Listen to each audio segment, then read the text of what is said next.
We have a presentation, and the current topic is on the future of shopping, right? As we are awaiting the future, that's 2025. What would that future of shopping be like? But even before the panel discussion, we have a presentation coming up. So may I invite on stage the principal of New York for ZS Associate, Mr. Arun Shastri, onto the stage for the presentation, please. Thank you. Good afternoon, everyone. Hope you can hear me. All right. So I'm going to try to set up the panel by giving you a little bit of insight from a podcast that me and a colleague conduct. And the podcast, we talk to senior leaders across industries to try to get a sense for how they are reimagining and reinventing customer experiences. We've talked to quick service restaurants like Panera Bread. We've talked to and Sweet Green. We've talked to large airlines like United, legacy banks like Citi, as well as Marcus, which is a bank, retail bank started within Goldman Sachs. And some of the themes that are quite consistent that I think will come as no surprise to this audience are as follows. When we think about the fundamentals of customer experience, I think three things stand out across these conversations. First, customer experiences are about solving these pain points that the customers have.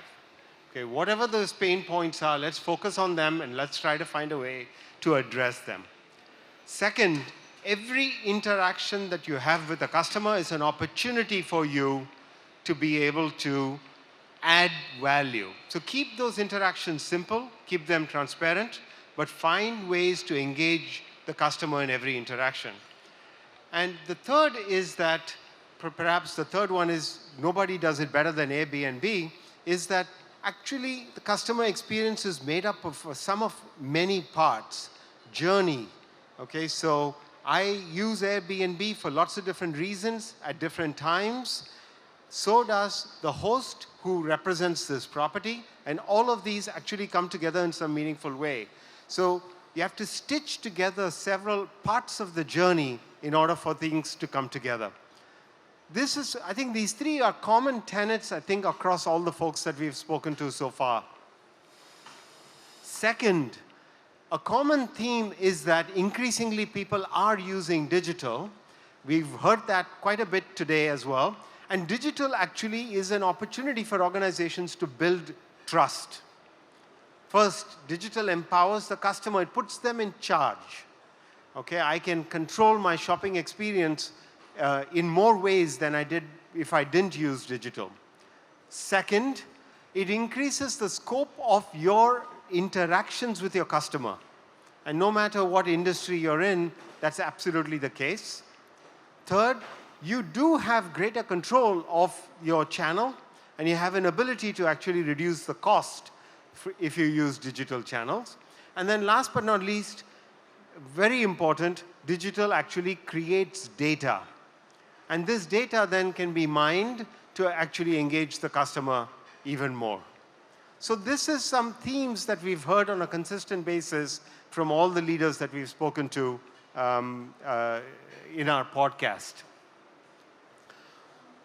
For the purposes of the panel, I think there are three themes that I'd like to touch on that emerge. One, meeting the customer where they are. In this morning, we've heard already several themes such as social and live commerce, and whether you actually think it's 228 million or less or more, or it's 16 or 20 billion, social and live commerce has begun in India with some categories and is expected to expand.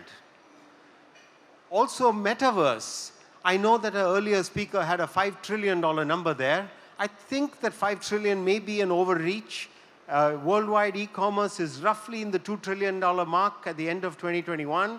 So seems like metaverse alone, 5 trillion by 2030 seems to be a little bit of a stretch. But no matter what the number, I think metaverse is coming, and already you're seeing some brands like Tanishq starting to use it. Rethinking supply chain. You know, One other speaker, I think earlier today, talked about how supply chain decisions are not independent of go-to-market and commercial decisions. And we absolutely see this as well. 90% of all customers actually, when asked, actually think about supply chain considerations in making their decisions. They want the ability, for example, to order online and pick up curbside. We heard about some malls in India actually enabling that. We see that in the US quite a bit, ordering online and picking up curbside. 32%, this is cart abandonment because what I ordered is not going to be received in a time that's of importance to me. May or may not be relevant here yet, but it's certainly something that's of relevance in the US. Increasingly getting the product to the consumer in a time frame that the consumer wants becomes important, becomes critical. As a result of this, 75% of all retailers are thinking about at least getting to 2-day shipping on all of their products by the end of this year. And in fact, about 42% of all retailers want to try to get same-day or 1-day shipping. Again, this has a big impact as far as supply chain is concerned. And you can imagine that if you are a large retailer and you have the ability to figure out what products you try to surface in an online search, you might actually favor certain products that are closer distribution centers because you can try to get the product in the hands of the customer faster. If I'm living in California, I have a warehouse in California, I might choose to show you some products that are in that warehouse if you happen to come in California rather than all the way in the other side of the country because I know I can get the product to you faster, quicker, and as well cheaper to me. So supply chain is intricately linked to go-to-market strategies for most retailers. Personalization becomes increasingly critical.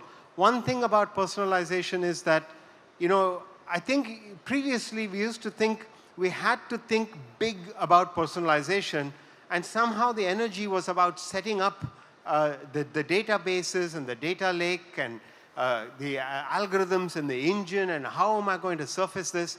And increasingly we're seeing narrow ranges of questions that are being asked on which personalization is delivered. And that becomes a problem that's much more accessible. Personalization is important because it matters to the bottom line and the top line.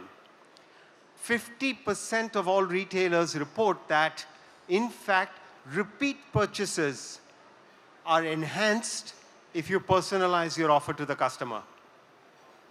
We're seeing approximately 80% of all retailers say that increase in the purchase value because of a personalized offer or a personalized item being delivered to the customer. And increasingly, us as customers, 71% of us say, I expect you to personalize. I expect you to understand who I am and deliver value to me because you have a deeper understanding of who I am as a customer. But in all of this, I think we cannot forget that in-store experiences do matter as well too. And so I think in the US, about 75% of all retailers are in fact focusing on in-store experiences and enhancing the in-store experiences as well. So with that, I think I'd like to invite Tarun and the panelists to come on stage and so that we can begin our Q&A.